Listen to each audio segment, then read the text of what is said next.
What would you do if the perfect life you built, the man you adored, and the child growing inside you were all part of an elaborate, cruel deception? For Amelia Vance, her world was a sun-drenched penthouse, her husband's loving arms, and the gentle kicks of their unborn daughter. But a serpent had crept into her paradise, wearing the face of a friend and whispering poison into her husband's ear.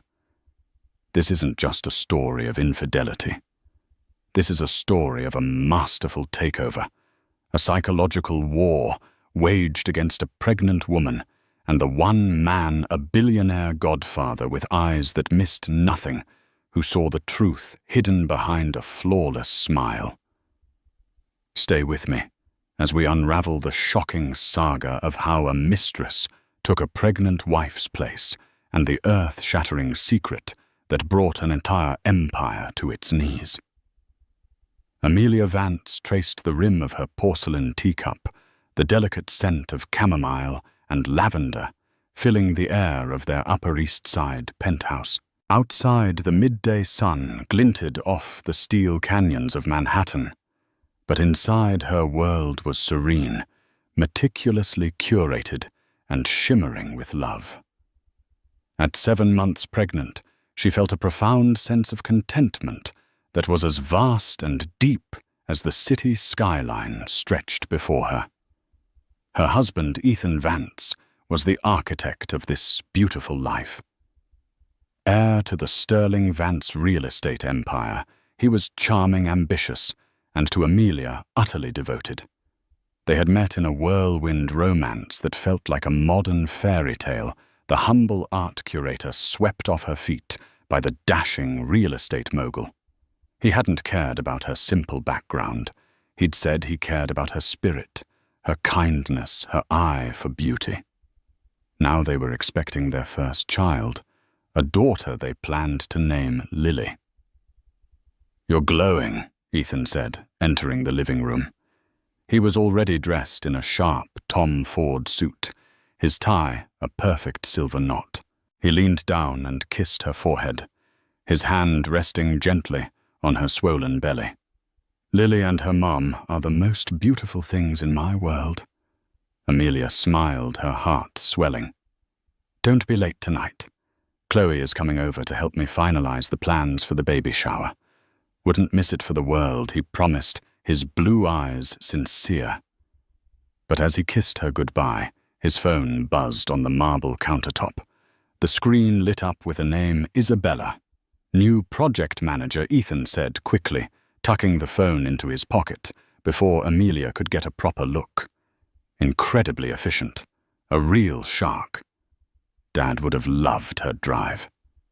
Amelia thought nothing of it. Ethan's world was filled with ambitious people. She trusted him completely. Their life was a fortress of mutual respect and adoration. Or so she believed. The first crack in the fortress appeared a week later. Ethan started coming home later, smelling faintly of a perfume that wasn't hers. A heady, exotic scent of jasmine and sandalwood. He'd blame it on late-night meetings, client dinners, the unavoidable pressures of a multi-billion-dollar company. He bought her extravagant gifts to assuage his guilt, a Cartier bracelet, a first-edition book she'd been searching for. Each gift felt less like a token of love and more like a beautifully wrapped apology for an unnamed crime. One evening as he slept, his phone buzzed incessantly.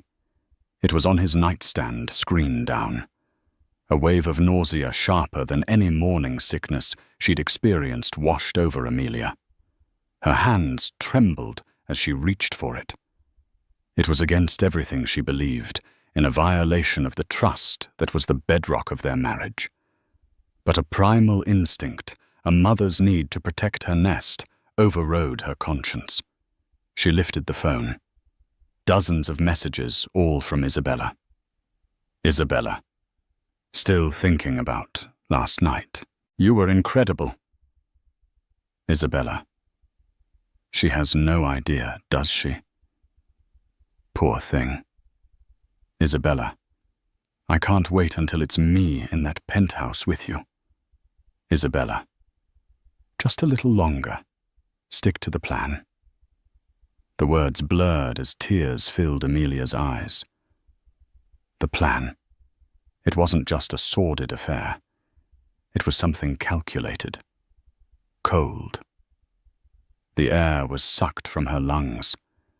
The baby inside her gave a sudden sharp kick, as if sensing her mother's distress. Her perfect world, her gilded cage, had just shattered. She placed the phone back exactly as she'd found it, her mind racing. Confronting him now, armed with only a few texts, would be a mistake. He would lie, deny, and turn it around on her. No, she had to be smart. She was fighting for more than just her marriage now. She was fighting for her child's future. She needed to know who Isabella was. She needed to understand the plan, and as she lay back down next to the man, she now realized was a stranger. Amelia felt a cold, hard resolve crystallize in her heart. The fairy tale was over. The war had just begun. Amelia decided her baby shower would be the perfect hunting ground. Ethan had insisted on inviting his key team members, arguing it was good for morale and showed his commitment to a family-work balance. He framed it as a celebration of them, a way to include his professional life in their personal joy. Amelia, now armed with her terrible knowledge, knew better. It was an excuse to bring Isabella into their home, into her sanctuary. She agreed, her voice sweet as honey, while her mind was sharp as a shard of glass.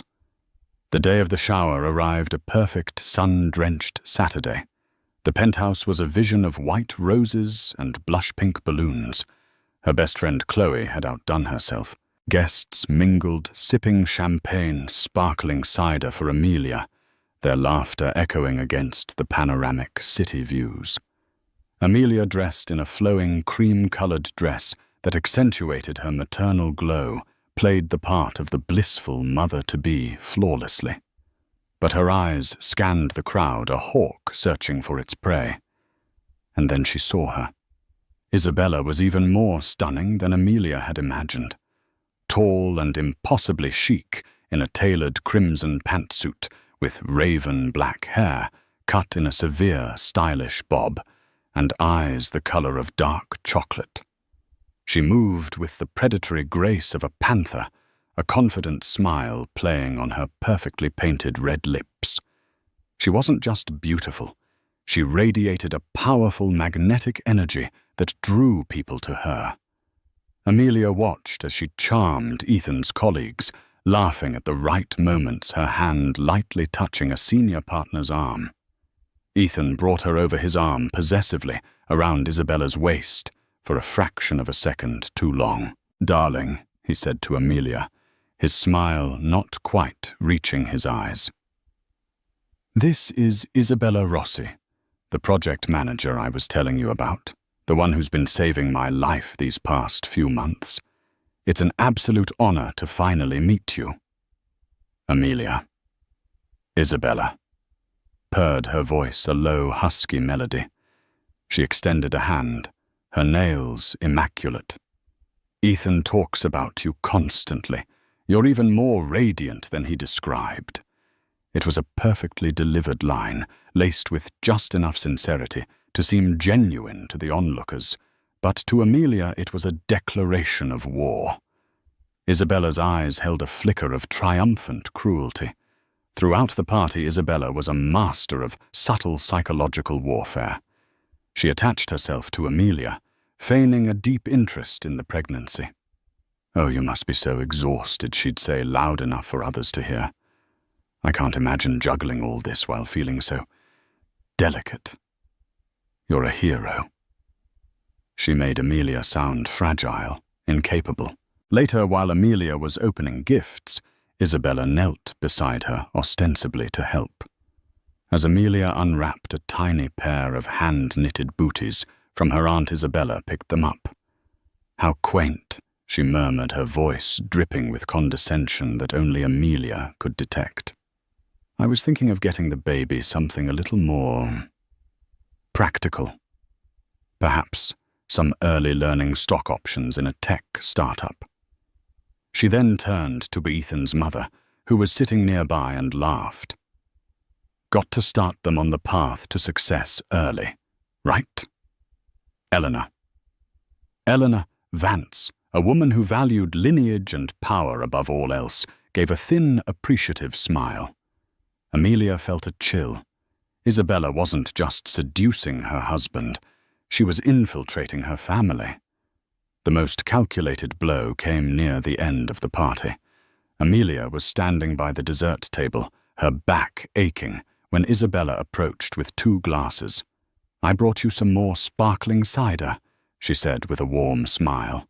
As she handed the glass to Amelia, she stumbled, as if catching her heel on the expensive rug. A significant amount of the sticky liquid sloshed down the front of Amelia's cream dress, creating a large, ugly stain right over her belly. "Oh my God, Amelia, I am so dreadfully sorry." Isabella gasped, her performance of horrified clumsiness worthy of an Oscar. She began dabbing at the stain with a napkin, making it worse. "How could I be so clumsy? It's this dress. You know how it is." Ethan rushed over. "What happened?" "It was all my fault," Isabella said, her eyes welling with crocodile tears. "I ruined her beautiful dress. I'm just so sorry, Amelia." Amelia stood there, sticky and humiliated, as her husband comforted the other woman. "It's okay, Isabella." "It was an accident," Ethan said, patting her arm. He glanced at Amelia, a flicker of annoyance in his eyes. "It's just a dress, honey." But it wasn't just a dress. It was a power play. In front of all their friends, family and colleagues, Isabella had marked her territory, positioning herself as the victim and Amelia as a collateral, slightly pathetic inconvenience. That night, after the last guest had departed, Amelia stood in their bedroom, the stained dress pooled at her feet. "Isabella feels terrible," Ethan said, unbuttoning his shirt. "She's already sent a courier with a gift certificate for Bergdorf's to replace the dress." "How thoughtful of her," Amelia replied, her voice dangerously quiet. "She's just trying to fit in," Ethan continued, oblivious. "She really admires you, you know. She sees you as this serene domestic goddess. Everything she's not." The words were meant to be a compliment, but they landed like a punch.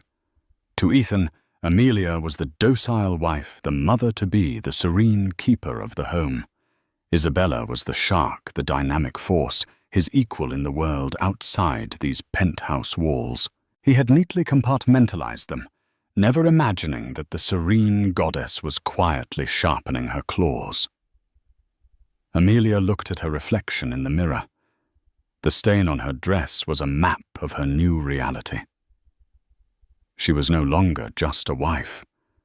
She was a combatant in a war she hadn't chosen against an enemy who had already seized critical ground.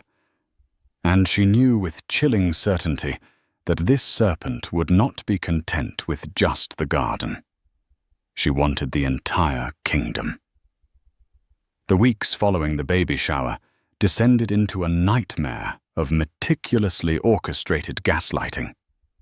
Isabella, having established her friendship with Amelia, intensified her campaign with Ethan as her willing or perhaps witless accomplice.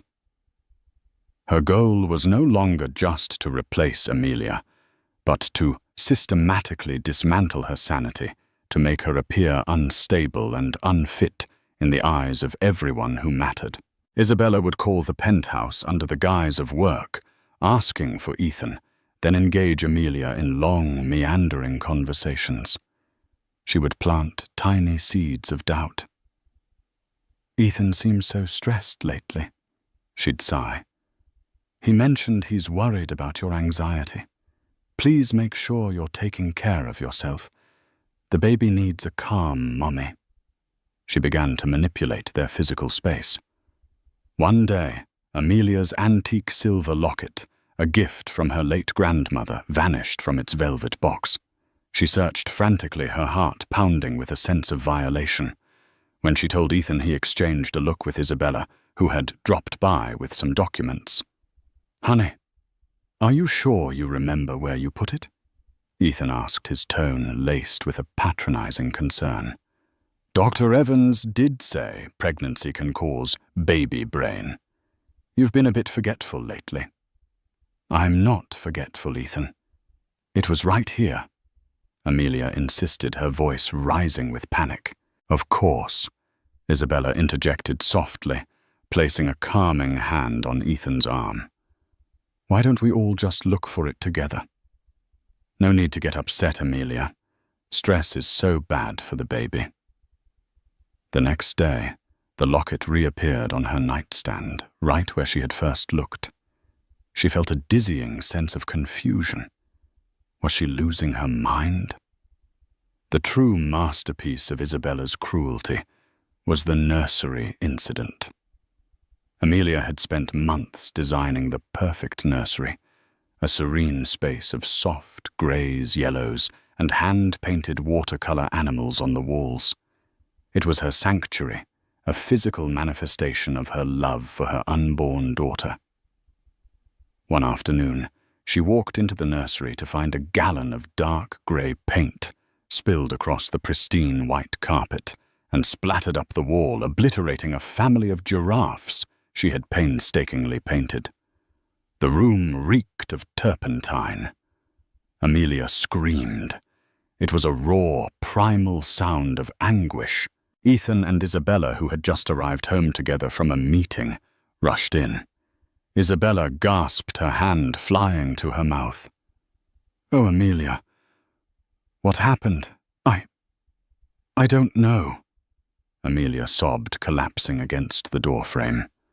"I just walked in and found it like this."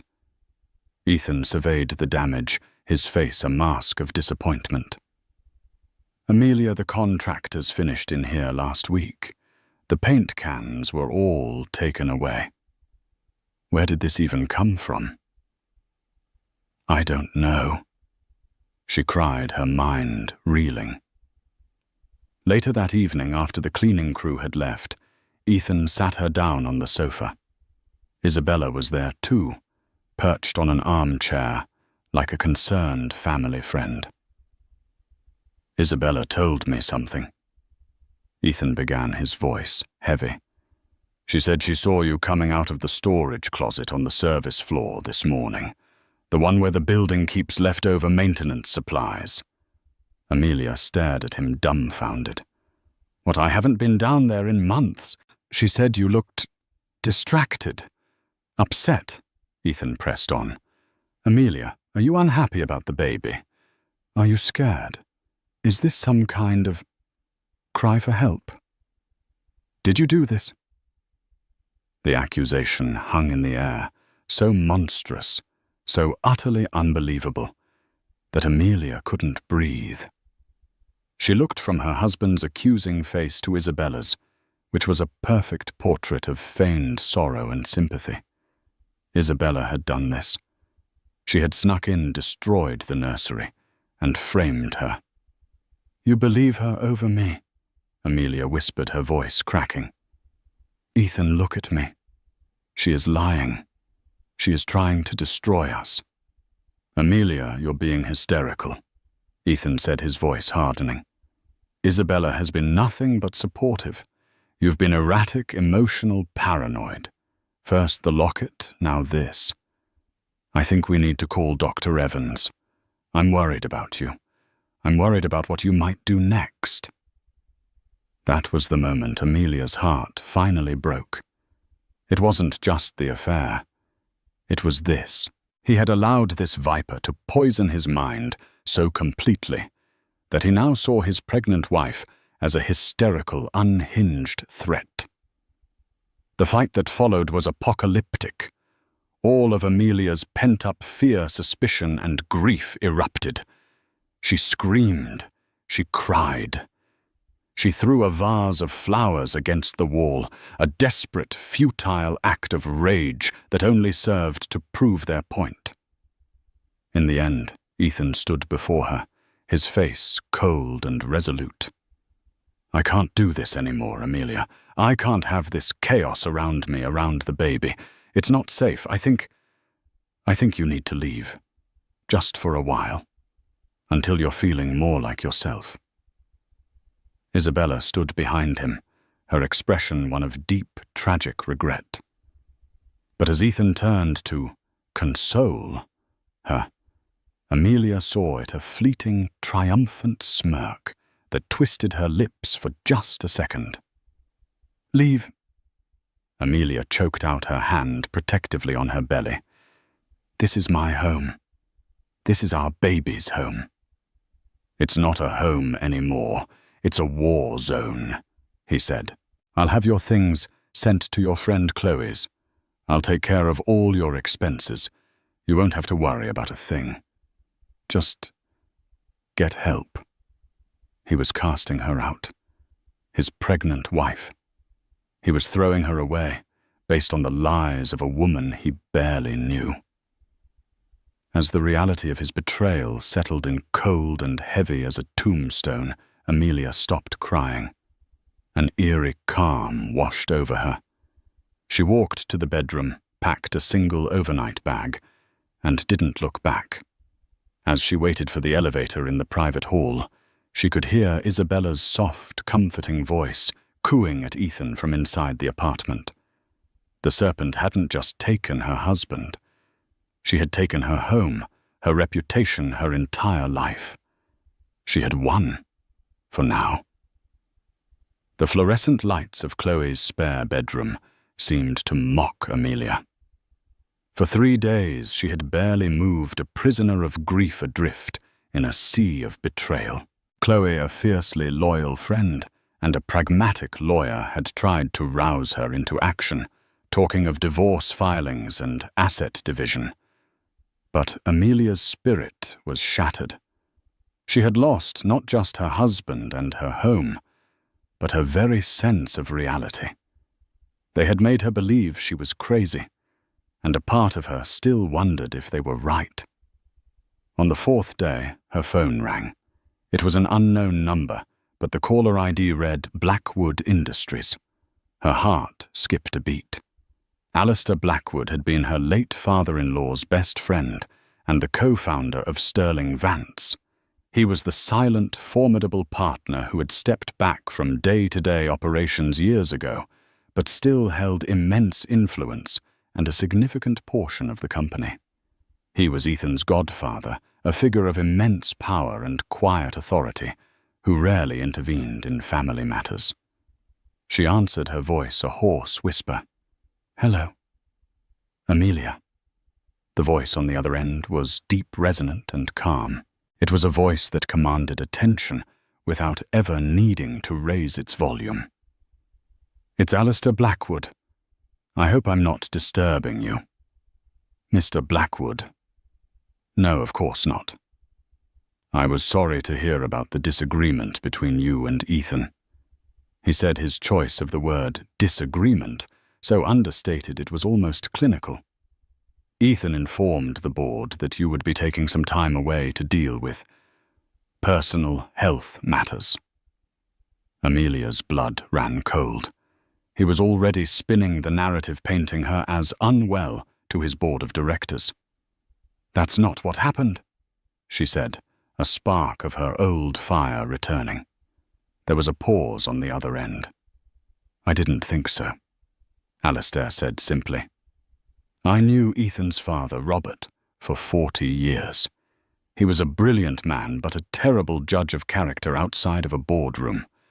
I fear Ethan has inherited that particular trait. Robert also adored you, Amelia. He told me you were the best thing that ever happened to his son, that you had a steel spine beneath that gentle demeanor." Tears pricked Amelia's eyes. It was the first validation she'd had in months. "Amelia," Alistair's voice grew more serious. "I would like to meet with you. I have a car waiting downstairs for you. It will bring you to my office. No one will know." An hour later, Amelia was sitting in a plush leather chair opposite Alistair Blackwood. His office was not the sterile glass box of a modern CEO, but a warm, wood-panelled study filled with books, antique maps, and the faint scent of leather and old paper. Alistair himself was in his late 60s, with a mane of silver hair, piercing grey eyes, and the stillness of a man who is accustomed to observing far more than he speaks. He listened without interruption as Amelia recounted everything from the first suspicious text messages to the final soul-crushing accusation about the nursery. She left nothing out. Isabella's calculated charm, the gaslighting, the way she had systematically isolated Amelia and poisoned Ethan's mind. She expected disbelief or perhaps pity. Instead, she saw a flicker of something cold and dangerous in Alistair's eyes. When she finished, he leaned forward, steepling his fingers. "This Isabella Rossi," he said. "Ethan told me he hired her from our competitor Nexus Corp, where she had a stellar track record. I did a cursory check. Nexus Corp has no record of her ever working there." Amelia stared at him. "What? Her entire resume, the one Ethan was so impressed by, is a fabrication," Alistair continued. "Her university degrees, her previous positions, they are ghosts. It took my assistant less than an hour to discover discrepancies that a simple HR background check should have caught, which means she was never vetted. Ethan must have overridden protocol to hire her." The pieces began to click into place, forming a picture far more sinister than a simple affair. This wasn't a woman who fell in love with a married man. This was a professional predator. "I don't understand," Amelia whispered. "Why would she do all this? What does she want?" "She wants Sterling Vance," Alistair said, his voice grim. "Or rather, someone wants it, and she is their instrument. To get it, they need to control Ethan. And to control Ethan, they needed to remove you." He paused, his gaze intense. "You, Amelia, were not the obstacle. You were the firewall. Your love for him, your grounding influence. You kept him centered. With you gone, he is rudderless, suggestible, and completely in her thrall." Alistair stood up and walked to the window, looking down at the city. "When Robert and I built this company, we made a promise. We would build something that would last, something for our children. I will not stand by and watch a charlatan in a crimson pantsuit tear it down by seducing my godson and destroying his family." He turned back to face her, his expression resolute. "You are not crazy, Amelia.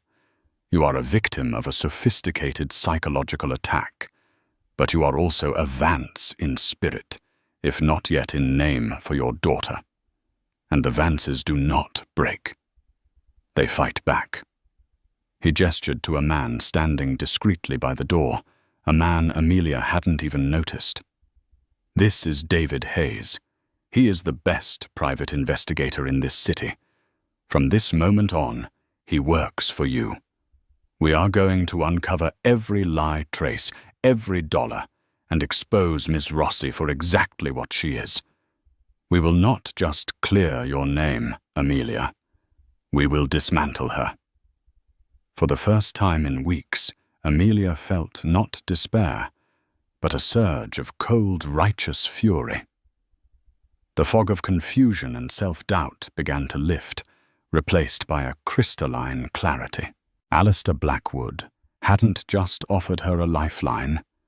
He had handed her a sword, and she was ready to go to war.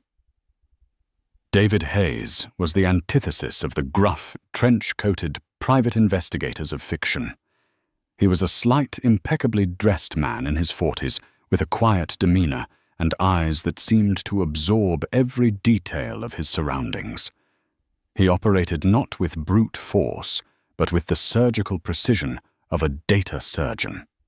Under the infinite resources of Alistair Blackwood, he began to meticulously unspool Isabella Rossi's fabricated life. His first discovery was financial.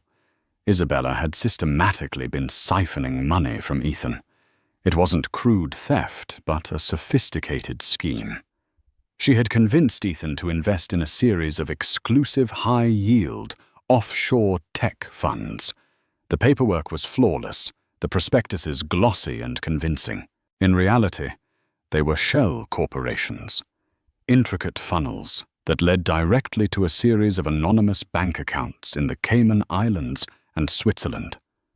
In 3 months, she had diverted over $15 million of Ethan's personal fortune. "She's not just bleeding him dry," David explained to Amelia and Alistair in a subsequent meeting, laying out a complex flowchart on the polished boardroom table. "She's liquidating his personal assets at an alarming rate. It's the kind of strategy you use when you have a very short timeline. She's planning a fast exit." While the financial trail was being mapped, David's team delved into Isabella's past. With no official records to go on, they started with the basics surveillance. A tracking device on her car and a surveillance team revealed her movements. She wasn't just spending her evenings with Ethan.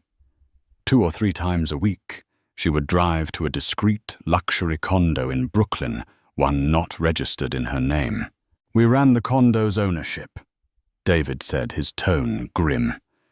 "It belongs to a man named Julian Croft." Alistair Blackwood stiffened a flash of recognition in his eyes. "Croft," he said, his voice low. "Marcus Croft's son." Amelia looked between them. "Who is Marcus Croft?" "Marcus Croft was my partner before Robert Vance." Alistair explained, his face a grim mask. "We started this business together, but Marcus was reckless.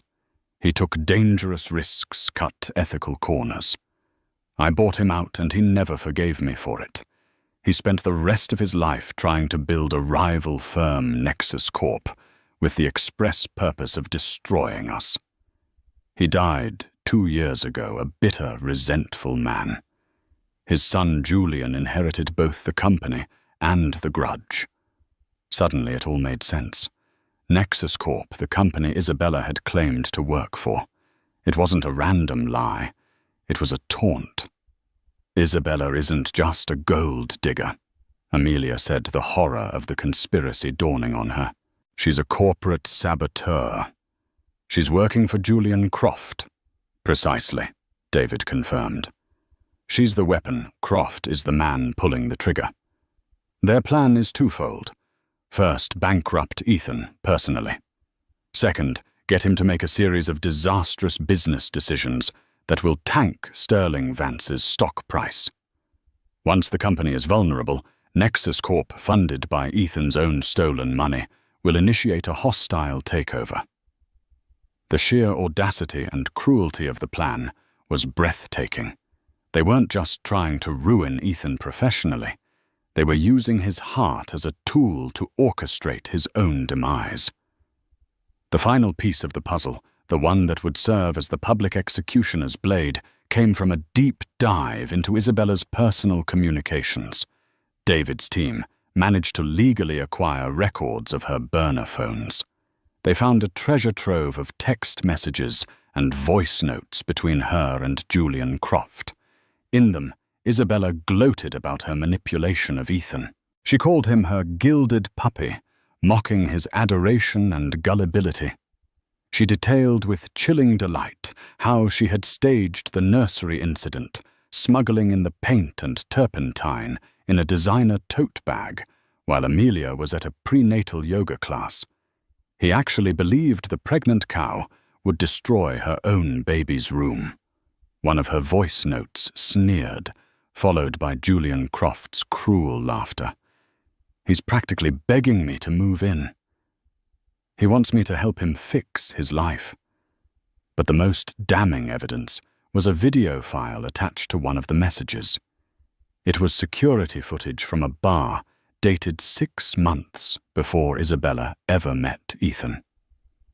In it, she was sitting with Julian Croft, and they were studying a dossier.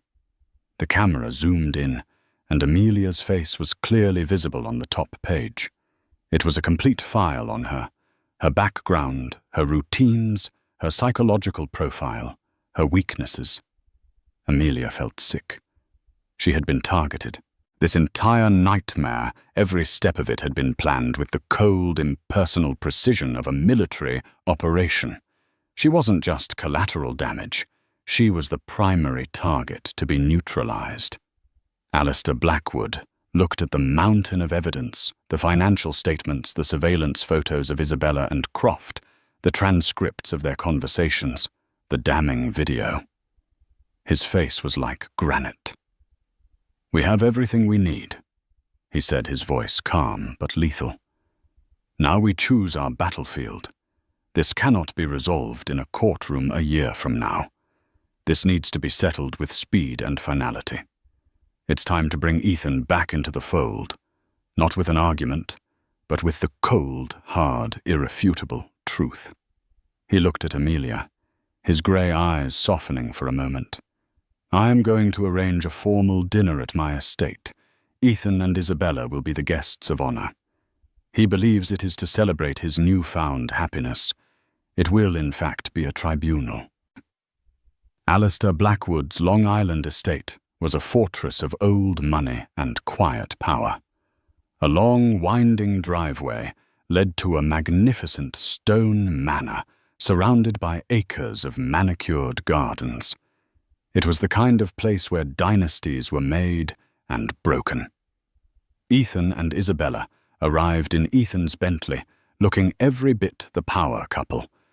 He, in a bespoke tuxedo, looked happier and more relaxed than Amelia had seen him in months.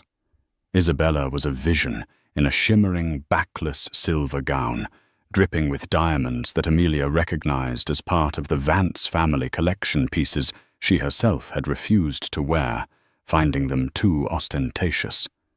Seeing them on Isabella felt like another desecration. Amelia was already there, hidden away in an adjoining library, with David Hayes watching on a discreetly placed monitor. Her heart hammered against her ribs, but her resolve was absolute. She was not the weeping, hysterical woman who had been cast out of her own home. She was a queen, waiting to reclaim her kingdom. Alistair greeted the couple in the grand foyer, his demeanor warm and avuncular.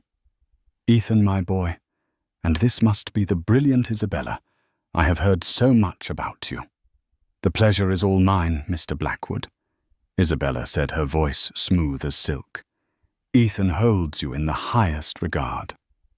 They were led into the formal dining room, a cavernous space with a 20-foot ceiling, a roaring fireplace, and a long mahogany table set for 3.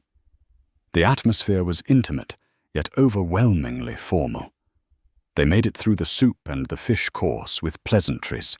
Alistair expertly steered the conversation, asking about Isabella's fictional career, praising Ethan's recent disastrous business moves, lulling them into a false sense of security. Ethan, eager for his godfather's approval, preened under the attention.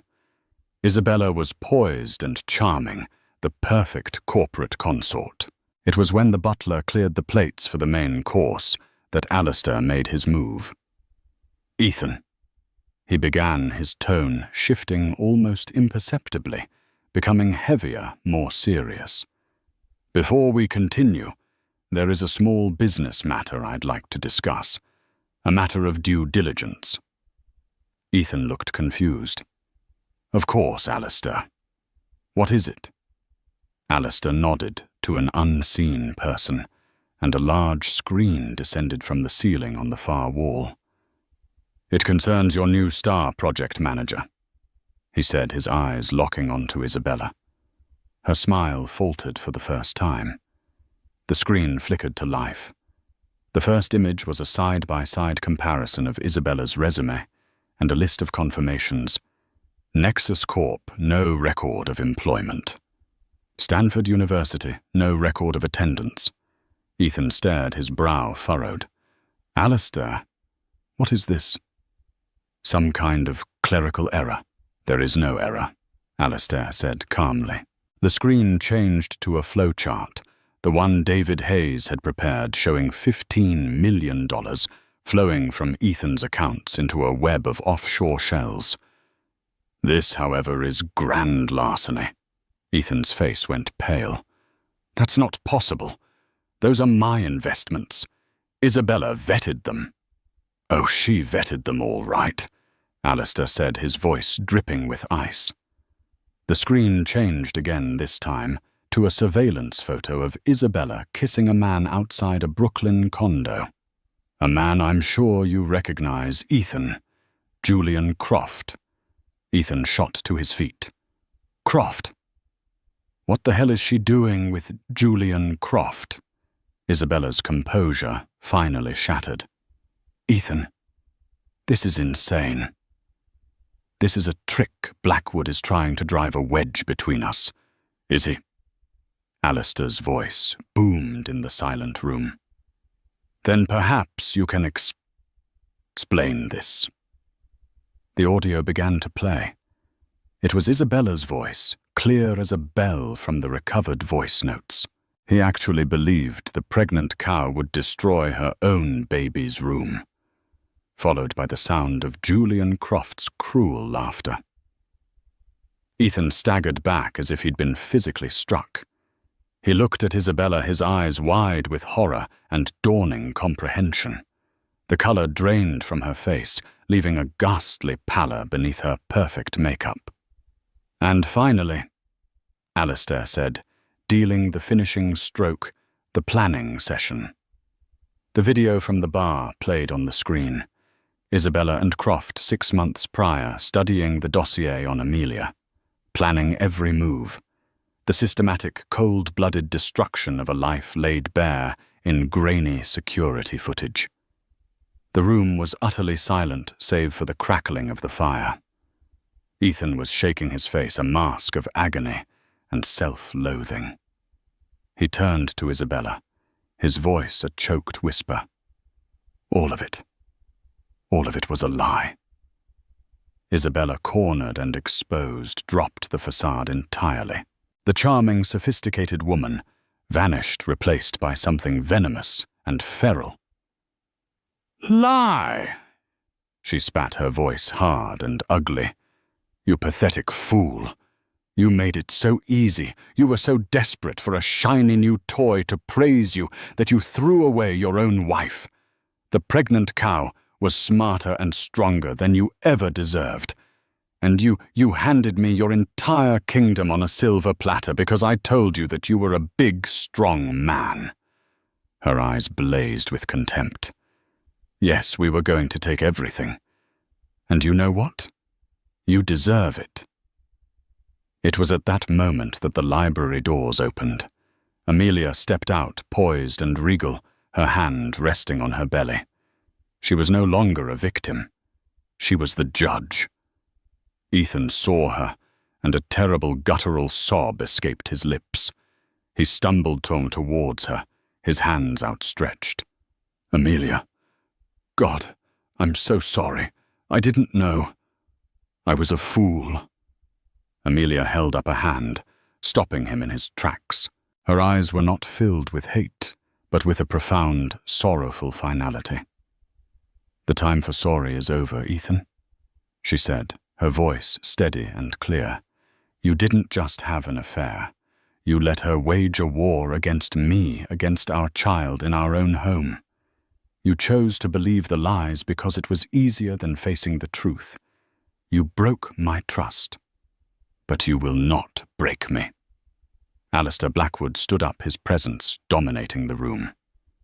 Isabella Rossi, or whatever your real name is, he said calmly. Mr. Chen has already forwarded this entire file to the District Attorney's office and the SEC.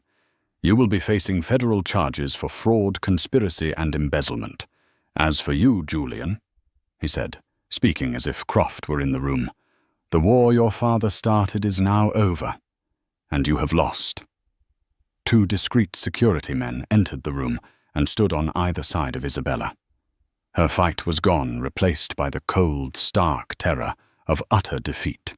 Her silver gown now looked like a cheap costume, her diamonds like glass.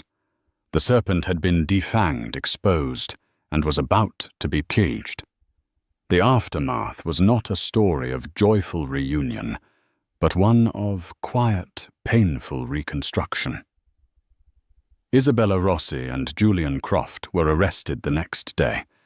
The scandal that erupted was immense, shaking the foundations of New York's real estate world.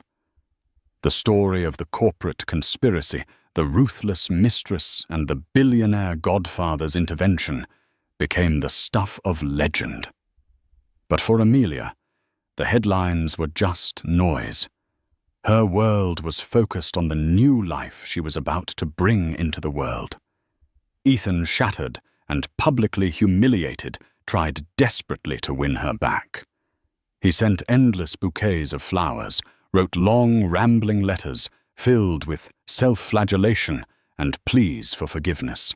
He liquidated the accounts Isabella hadn't managed to drain, and put the money in a trust for their unborn daughter, an act of penance that felt both monumental and insignificant. He begged to be in the delivery room. Amelia, after much soul-searching and a long conversation with Alistair, agreed, not for Ethan and not for the memory of their marriage, but for Lily. She wanted her daughter to know that on the day she was born, both her parents were there united, if only for that moment, in their love for her. Lily. Amelia Vance was born on a crisp autumn morning, healthy and beautiful, with her mother's calm eyes and a shock of dark hair. In the sterile, quiet hospital room, holding his daughter for the first time, Ethan finally broke. The tears he shed were not of self-pity, but of a profound, irreversible loss. He had not only lost his wife, he had lost the right to be the man he should have been for this tiny, perfect human being. Amelia did not take him back. Forgiveness, she realized, was not the same as reconciliation. She could forgive his weakness, his foolishness, but she could not forget the coldness with which he had cast her out, the cruelty he had permitted. The trust, once incinerated, could not be regrown. With Alistair Blackwood's guidance and financial backing, Amelia did something she had never imagined. She didn't retreat from the world, she stepped into it. She established the Lily Foundation, a charitable organization dedicated to providing legal and psychological support for women who were victims of domestic gaslighting and emotional abuse. Her story, which she eventually shared on her own terms, became a beacon of hope for countless women who had been made to feel crazy and powerless. She moved out of the city, buying a beautiful home in the countryside, a place with a garden where Lily could run and play. It was a life built not on the glittering, hollow promises of a penthouse skyline, but on the solid ground of her own strength and purpose. Ethan began the long, arduous process of rebuilding himself. Under Alistair's watchful eye, he stabilized Sterling Vance and purged it of anyone who had been complicit in Isabella's rise. He saw his daughter every weekend. He was a doting, attentive father, and Amelia ensured their relationship was a healthy one. He was earning his place in Lily's life one Saturday afternoon, in the park at a time. Perhaps one day he would earn Amelia's friendship, but both knew the romance was a chapter that was closed forever. One sunny afternoon, as Amelia sat on a blanket watching a 2-year-old Lily chase butterflies in their garden, Alistair came to visit. He looked at the scene, a picture of peace and resilience, and smiled. "Robert always said you were made of something stronger than the rest of us," he said, sitting down beside her. Amelia watched her daughter, a symbol of a new beginning, a life that had blossomed from the ashes of a great betrayal. "He was wrong," she replied, a gentle smile on her face. "I wasn't born strong. I was made strong. I had to build a new foundation, one that no one could ever shake." And in the quiet peace of her own garden, surrounded by love that was real and a life that was truly hers, Amelia knew she was finally home. 4 years had passed. The sharp edges of betrayal had softened into a scar, a permanent reminder of a past life, but no longer an open wound.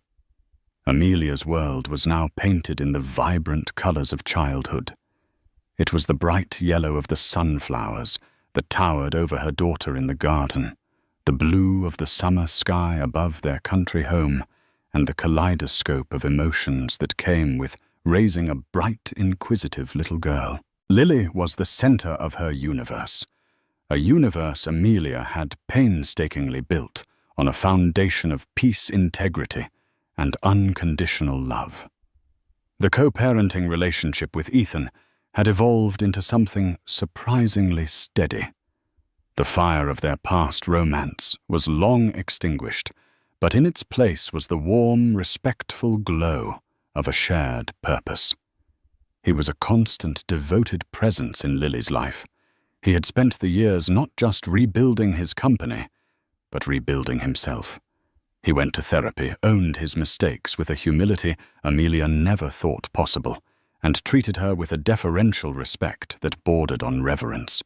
He knew the gift he had been given, not a second chance with her, but the chance to be a father to their daughter, and he never ever took it for granted. Today was Lily's 4th birthday.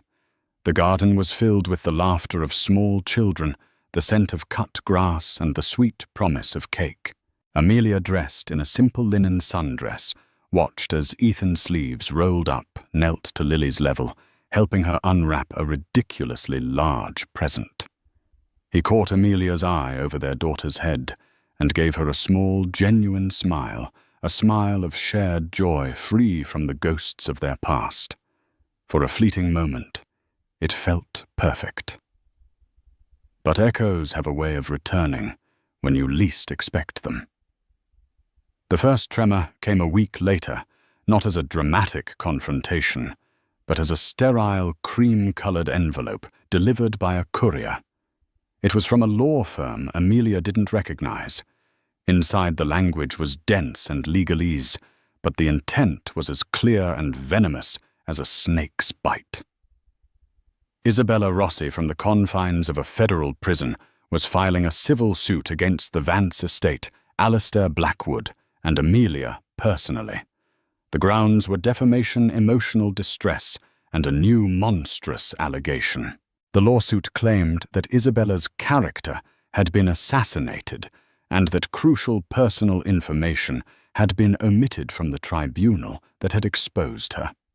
Attached was a sworn affidavit from a former disgruntled Sterling Vance employee, a man fired for embezzlement a year prior, claiming he had knowledge of Amelia having a close personal relationship with another man during the final months of her marriage. The suit didn't dare to question Lily's paternity directly. That would be too easy to disprove with a DNA test. Instead, it did something far more insidious. It aimed to rewrite history. It was a calculated attempt to muddy the waters, to paint Amelia not as the victim, but as a fellow adulterer, thereby mitigating Isabella's own crimes in the court of public opinion.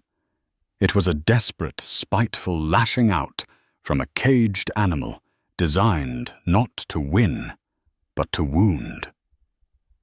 Amelia's first call was to Alistair.